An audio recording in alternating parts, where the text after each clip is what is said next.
Hey, Woman Wise Healthy Living Tribe, back again. I'd like to welcome our new members. And today I wanted to talk about ADHD. And I'm ADHD. I know you couldn't tell, right? But I was in the moms group for those of us who are, I think, ADHD and have ADHD children. And of course, I spontaneously and through ADHD faction thought, I got to do a live about this. So here I am. And what I'm going to talk about is ADHD is actually controversial. And we'll talk about why that is. We're going to talk about what can look like ADHD and it's really not, what makes ADHD worse, and then what you can do naturally to combat that. And I'm literally talking off the top of my head, but I've been teaching about this for a long time. I've lived it, well, since the day they said it's a girl. And so hopefully I can share some things with you that'll be helpful to you. Let's talk about whether or not ADHD is real.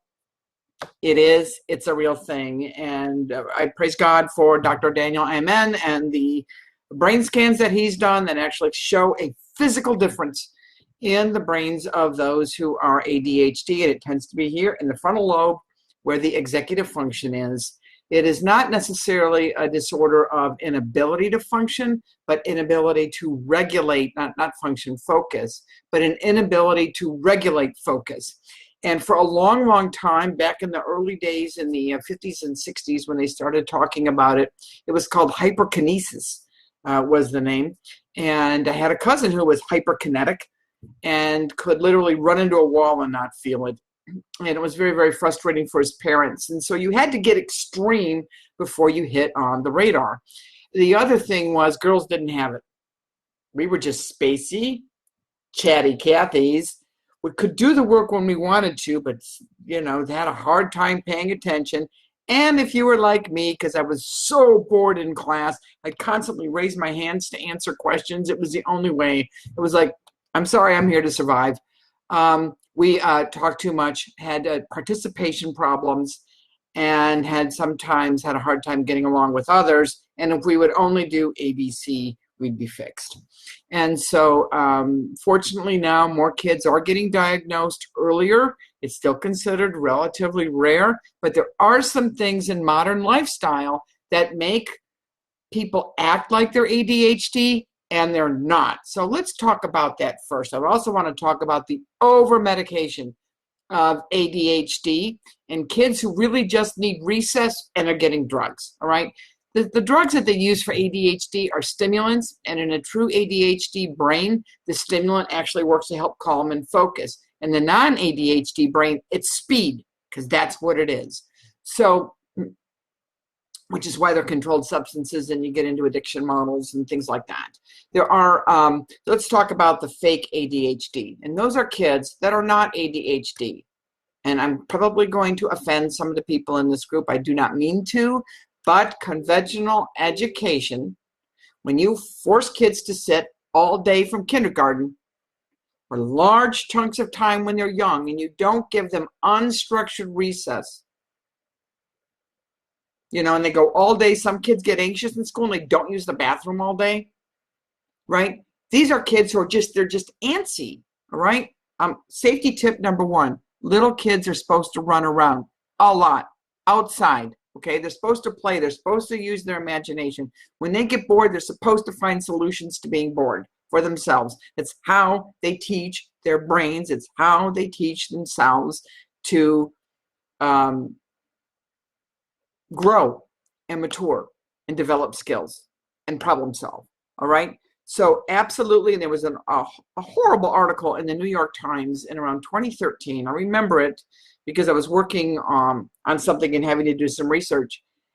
And literally in lower economic situations, doctors gave out ADHD medication rather than teach moms how to discipline their children, and rather than teach these children self-discipline. I think that's medical malpractice when you are medicating somebody to control behavior because that's easier than making adjustments, all right? So there is an overmedication and an overlabeling of ADHD behavior when it is not true ADHD, Just, I hope that's on the table. I hope that's in the box for those of you who scream, who say fake all the time. And those of us who are actually ADHD, we're really kind of tired of that. What is the difference between somebody who is a true ADHD or ADD? And there's 5 subtypes now. There's the dreamy, spacey person who really isn't spacey. It's just their brain doesn't filter it out. That's one type. There's the type that's got a driven behavior. There's combinations of all of that. So there's various types of ADHD or ADD. That's why you see it now as AD/HD, and it's probably going to get another name as the research gets more refined.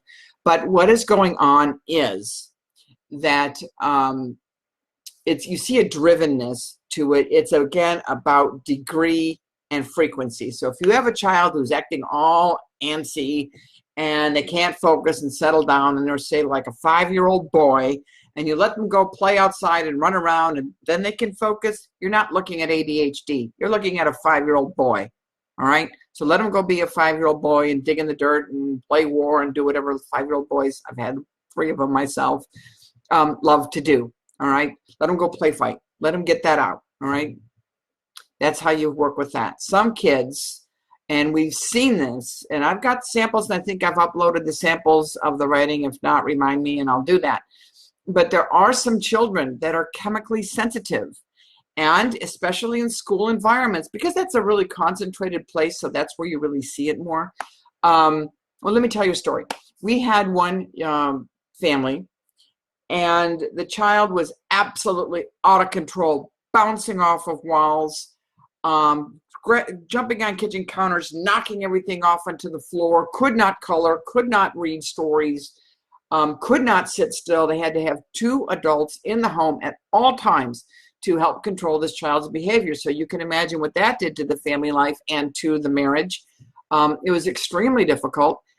And the step-grandmother of this child said, you got to get him on a nutritional program. You got to get him on a nutritional program. And I think to keep peace in the house, Mom did. And it helped a little, but not that much. And so she's like, and step-grandmother, was a partner in my company, said, you've got to get rid of the toxins in this house. You've got to get the cleaning products in here. You've got to get rid of the toxins. To keep peace again, she bought the non-toxic cleaner starter kit. And she was cleaning, I think, with Top Job, which is an old cleaner. I think you can still get it in stores. Anyway, so she didn't do that. And again, she just wanted to keep peace in the family. Step-grandmother was driving her nuts. And the truth was, step-grandmother knew some things the mom didn't, and saw the suffering of this child and the suffering of this family. And that's why she was willing to be so firm and persistent. Anyway, Mom starts, she just uses the non-toxic cleaners that we have, and I am not kidding, within 4 days, this child is sitting still and coloring in between the lines. This child is sitting still for stories. This child is no longer bouncing off of walls, literally, jumping on kitchen counters, causing fights, causing disruption. This child is calm and collected. Blew the family away. They were had no idea what to do with what they were seeing. And what happened was, after about 5 months, 6 months, Mom starts running out of the cleaners because they last a really long time. And she thought, you know what? It was just a phase. He's older now. And this is the problem with the new normal, is you forget what preceded the change, right? So she had the old cleaners. I'm just going to use these up, save money. And literally within a few hours of cleaning, this child's bouncing off of walls. The old behaviors have returned. This child was not ADHD. This child was not an out-of-control rebel. This child was not a discipline problem. This child was chemically sensitive. And then Mom started realizing that when they would go to church, same problems. Why? What they cleaned the church with. And so I think she worked out with the church, could they please clean? And she supplied the cleaning products. And so that helped with the behavior in the church when the child was in church. So again, that child was not true ADHD. That child was chemically sensitive. So one of the things that can make ADHD symptoms work, or make it look like, worse rather, you look like you have ADHD when you don't, is chemical sensitivities. Do not underestimate them. We had another child that had some chemical sensitivities. We got the non-toxic cleaners in the home, and within a few days, he's off his behavioral medication. He was not a behavioral problem. He was chemically sensitive. So the other thing you want to do, and this is why we always talk about not just jumping in. I have products that are fabulous for focus and memory and cognition. They work incredibly well, but they work better in a well-nourished person. And this is why we always start with a base and work up. Because if you have thyroid issues, it's going to affect your concentration. So especially if you're a woman and you're nearing middle age and you're feeling ADHD, you could be perimenopausal or you could have a low thyroid. So get your thyroid checked. Also, adrenal fatigue. Adrenal fatigue, especially in women, is not diagnosed by your physician. They will not look for it. They won't. It doesn't exist until it gets into a clinically, I think it's called Addison's disease. Until you show up on that grid, you don't have it. You might have adrenal fatigue or adrenal exhaustion, but you don't have it. And that can make you antsy, anxious, not able to settle down, and unfocused. So again, that's something that may look like ADHD. And women who were not diagnosed as young children tend to get diagnosed for ADHD as adult women nearing perimenopause because they're changing hormones. This leads to number 3. The hormonal changes, especially in women, really exacerbate ADHD symptoms. And some women are more sensitive to the hormonal changes in their cycles than other women, to be sure. But and there seems to be something about, and I think it has to do with the gut-brain axis or the gut-brain connection, that people that have things like ADHD, depression, maybe autism, Asperger's, which is on the autism spectrum, tend to have greater greater chemical sensitivities, greater hormonal differences because your brain is an integrated whole. And so they don't always exist in little boxes, which is, again, why a holistic approach that approaches the toxins in the home and in the environment, gut health, nutritional status, and then targets plus behavioral or lifestyle management. That's why a holistic approach tends to work better because we are whole integrated beings. So something else, gut health. Back when I first started with my company, I was trained by a pediatrician, one of the few in the United States at the time, who worked with nutritional issues. In fact, she was so adamant that nutritional issues were at the root of a lot of false ADHD that she actually stopped taking insurance because the insurance companies would not pay for visits. And so she had a very modest fee, but you would go in and she was fabulous. She was one of the first, along with Dr. William Crook, to work on gut health. This is in the 90s. And its impact on ADHD symptoms. And it was something then called Candida overgrowth. I think now there's another one called SIBO, which is, I think, small intestine bacterial overgrowth, which is different than the Candida. Candida is a specific bacteria, all right? But what it does is it looks like ADHD, lack of focus, inability to pay attention, irritability, erratic behavior, difficulty sitting still, rashes, all kinds of things. And she found, Dr. Rodriguez did, that when she pulled milk, a lot of these kids were dairy sensitive. Many of them were also wheat sensitive or gluten sensitive. And she treated the Candida, the majority, and they did need an aggressive supplement program. The majority of those kids turned out not to be ADHD at all, but rather they had a gut health issue. So gut health can make ADHD symptoms either appear when it's really not true ADHD, or take those symptoms and make them significantly worse. So we've talked about thyroid issues, adrenal fatigue, poor gut health, and chemical sensitivities. Another one is diet. Now, we've all heard the jokes about, making kids, run around like monkeys loose in the zoo when they've had too much sugar. For some kids, those kinds of sugar spikes, absolutely, because the blood sugar is doing this. And when the blood sugars, because your brain works off of blood sugar, so you need some. Okay, your brain works on the fats and the blood sugars, but it absolutely requires glucose. But anyway, so when you've got too much, it excites, especially because the body's trying to process it. And when you go too low, you can't think and you're irritated. So diet, processed foods, lots of things come in a box. They may not be overly processed, right?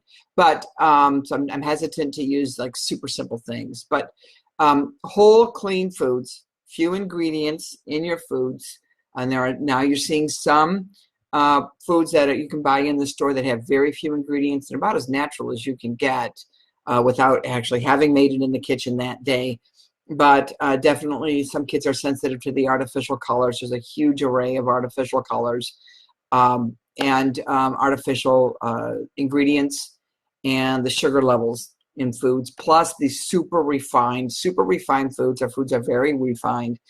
And that's why, like, for example, I know there are some diets that limit flour. Flour can be very refined, partially refined, or you can just have whole grain sprouted. And so that's, just be aware that I believe most of those diets are really talking about the very refined flour where you've stripped out the grains, you've stripped out the nutrients, and you've just got what's left, in effect, is a powder. Right? Again, for some people, once in a while is not the problem. The problem is, in our culture today, it's not occasional, it's frequent. Right? Exercise. This is why a lot of times people who have grade problems in school or behavioral problems, exercise, as you saw in the fitness challenge we just completed, really does help brain function, right? It circulates nutrition. It actually connects your body. Your body becomes more aware of where it is in space, and it exercises the brain, circulates oxygen. So good exercise, and this is why sometimes you'll hear a child talk about taking a martial arts course where they're going 2 or 3 times a week and the grades come up. There's a connection between grades, behavior, cognition, exercise, and that's true for adults too. You can improve cognition by improving your fitness levels. Cognition is my ability to think and problem solve. That's a fancy science word for thinking skills. I want to talk a little bit on lifestyle management. If you have ADHD, lifestyle management becomes a much more significant factor than perhaps. I do have a few friends that can, like do something for like 10 minutes, take a 1-minute break, and now they're on to the next thing. I didn't get that, Jane. Once I start into a zone, it's very hard for me to pull out and then to transition and go into the next zone. And I think that's true for a lot of ADHD people. We can focus, right? You'll hear the mom of an ADHD child say, my God, he played with Legos for like 6 hours today, but I can't get him to clean his room. It's that disability, DYS, ability to control focus and to control executive function. That's why an ADHD person can be on, and one day we get everything done and everything sorted and put away, and then the next day, all our energy got used up. You'll see that too with kids. They'll focus a lot to be in school. They'll throw all their energy into being focused for school, and then they get home and they're zombies. They're literally used up. So lifestyle management is going to be key for an ADHD person, and that's going to be far more simple than initially an ADHD person would like, because we can see 1,000 different things to do. The difficulty is we cannot decide at the moment sometimes which is the most important of those 1,000 things to do. That's why ADHD people are a lot of times in sales and in creative fields, because we can pull in data from all different kinds of places and create a picture that maybe nobody else sees. But it also means that some ideas might be all equally wonderful to us, and we have a hard time prioritizing. So for an ADHD child, like for my kids, I did not require that they organize their drawers. This was like your underwear and sock drawer. That was it. I would group them up, like socks were matched, but I did not require that they organize those drawers. There was just no way for them to do that. If they did that, that would be all they got done that day. So long as the socks and the underwear, when the socks in the underwear drawer, I didn't care too much if it wasn't super organized inside the drawer. That was one of the lifestyle things we made. Another one was that keys always had to go on the key hook. And that came out of a time when we had to go to an appointment. I think it was a doctor's appointment, and I couldn't find the keys. And we searched for hours. I mean, it was like 2 hours. And I finally called my husband. I was very frustrated. I can't find the keys. They were on top of the refrigerator. How do keys get on top of the fridge? And how they got there was I had groceries in my hand. My keys were in my hand. I didn't sense the keys because I was focused on putting away the groceries. There's that disfocus again. And I set the groceries on top of the fridge with the keys. Had no idea that the keys were in my hand in the first place. I had to train myself when I would come home. I would say, nobody talk to me, keys on the hook, keys on the hook, keys on the hook, until it became a habit to get the keys on the hook. All right. So any kind of lifestyle management, almost everybody needs some form of lifestyle management, especially in our world today. There's so many things coming at everybody. But for the ADHD person, it can make a huge difference. Ironically, even though the ADHD person seems to resist routine, routine makes our lives a lot easier. If we don't, we'll fall into a routine, or we can structure one. And what that does for the ADHD person, it frees us up from having to make decisions all the time. So if you get up and learn to make the bed immediately, we don't have to think, oh, should I make the bed or should I go make lunch? I mean, it's, it seems so obvious to somebody that doesn't have ADHD, becomes a decision point for the person with ADHD. So again, we just find ways to make that happen. And if you don't have ADHD, you're kind of thinking, that's weird, I just do it. Right, and that's the point. You can just do it. And ADHD people can do things that non-HD people can't do. And that brings me to, before I get into what kinds of supplements and things you can do to really help these processes along, comes into expectations. ADHD people, and I can't speak to others, but I can speak to being ADHD, live with a lot of shame. ADHD people, for example, do not pick up social cues the way a non-ADHD person can. And sometimes by the time we catch that we spoke too fast or interrupted or, didn't notice that somebody was irritated with us, it's kind of like we were driving down the freeway at 80 miles an hour and then remembered the exit, and now it's 6 miles back. So there's sometimes a delay between the time we pick up a social cue. And so that makes the ADHD always feel a little bit out of sync. It's like the group is here and the ADHD person is here, kind of separated from the group all the time. And they don't always have words for that, but they do feel it. We do feel it. And so what that tends to do for the ADHD person who has not embraced being ADHD, and especially who does not have a support system that acknowledges it, they feel a lot of shame. They feel a lot of a sense of failure. They feel a lot of negative emotions that then go in and make all of the other issues even bigger. So for the ADHD people, I would say really work on your self-confidence, embracing the gifts that come with being ADHD that allow you to do things that other people cannot do because they're not ADHD, and just learn that everybody has lifestyle management. Everybody needs it. Everybody needs a list, all right? So an ADHD person's list is going to have 100 things on it, and somebody who's not ADHD might look at their day and go, I can really only get these 3 things done, all right? So lifestyle management. So let's talk about diet a little bit. We talked a little bit about eating whole, clean foods. So for the ADHD person, and if you're an ADHD mama, that's going to mean probably more of your time is going to be spent meal planning than maybe the non-ADHD mom who can come in and go, yeah, we're going to eat this in 15 minutes. And the ADHD mom can look at that fridge and just not know what to do. So meal planning is going to be real important for you. And there are fortunately meal planning apps now that can actually create those menus for you according to whatever criteria you give it. The other thing is, let's start with supplements. I really believe that the ADHD people really need extra supplements. Our brains just need extra help. They do. And so, but when we give ourselves, our brains, the extra help, the ability to focus, to remember, to operate, to make these lifestyle choices more effective for us, and all the tools, really makes a huge, huge, huge difference. We also find that for a lot of us, it deals with the immune system issues that a lot of us have, the other hormonal issues like with adrenals or thyroid, and the chemical sensitivities. So we get like win, win, win, win, win when we deal with nutritional status. So let's talk about a basic multi.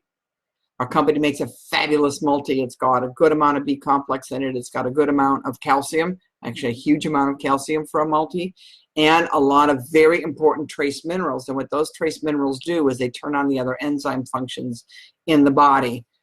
So we start with a good multi. Protein. Protein is absolutely key. And you can certainly want to make sure you get protein from your diet, but a vegetable-based protein, and we have a lot of different forms. So get with me, for the person who added you to this group, about what form might be best for you. It's going to depend on how you cook and what your lifestyle is to some extent. But what the protein does, the vegetable protein, is very easy for the kidneys to digest. Ours is cold processed, and what that means is all the live enzymes are there. And so you're eating it fresh and raw. And it helps move the nutrients through the body better. It helps eliminate these blood sugar spikes, because ADHD people don't often eat in a regular fashion. We can go a long time and not be hungry, and then we just eat out of house and home. We can wake up, be starved, and eat all day. Our appetites are very irregular, and we actually have to train ourselves to eat by the clock sometimes, as opposed to appetite. It's a little bit different. So the protein will help avoid these blood sugar spikes, helps build brain, helps the central nervous system, helps build lean muscle mass, and again, acts like a little car that drives the nutrients deeper into the cells. Some targeted would be our B complex. And why our B complex? Because the ADHD person, the central nervous system, just needs more help. And this is a complete one. And in fact, the folic acid, which is really important, is wrapped on the outside so that the body has more time to absorb it. So yes, even people with the MFTR gene mutation, it's a homogeneous one, there's a single strand, absolutely can use ours. All right. Essential fatty acids are important because sometimes in the ADHD person, our body doesn't turn all the switches on and off. So the essential fatty acids make a huge difference. They also have the benefit of feeding the brain, feeding hormonal levels, reducing inflammation in the body. All right. Gut health. Gut health is absolutely key for pretty much everybody that has, a gut, because that's where the neurotransmitters in your brain are made. And so a healthy gut will make more of the neurotransmitters than you need. A healthy body can get those transmitters to where they need to go in the right amounts and fill in the gaps. Some other things that we recommend is getting the toxins out of your home to eliminate or reduce. First off, you're going to save a ton of money. You're going to help the environment. It's going to be easier because you're not going to be running to the store all the time. I mean, I don't have to remember all the time to go get cleaning products. They're in my house. They last forever. So that has been really important for us. It also, by the way, really helped our allergies. You're going to find, too, that most people that have ADHD, and sometimes too with Asperger's and autism, you're going to find that there's multiple issues going on. And that's why a holistic approach really, really helps. For targeted supplements, we have 3 that really target brain health. And I love them all. And I take them all.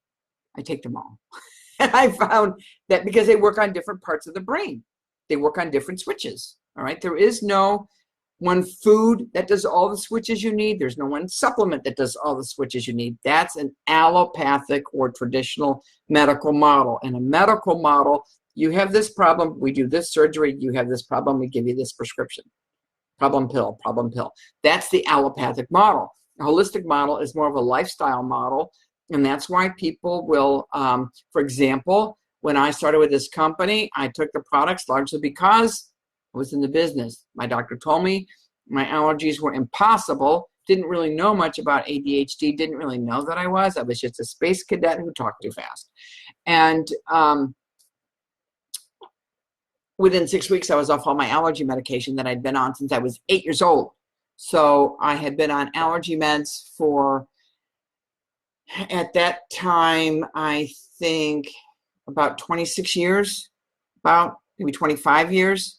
No, 26 years. And I was off all the meds I'd been on for 26 years. I could breathe through my nose. All the eczema and rashes I'd had for a lifetime, gone, never came back. And then you know what I started noticing? The PMS went away. And then I was able to focus more. So all these doors opened up for me.